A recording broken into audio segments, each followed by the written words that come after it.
Hi everyone, I'm just making another one of these cowls. They are so much fun to make.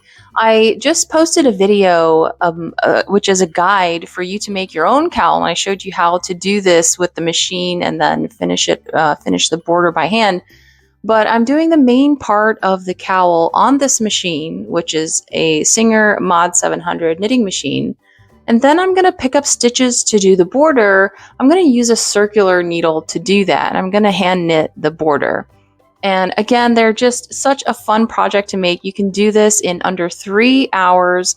And I will link to the video that I posted recently, which was a guide, so that you know exactly how I made this on the machine and then finished the border by hand. Be sure to let me know in the comments if you decided to make your own cowl and if you had as much fun as I did making it.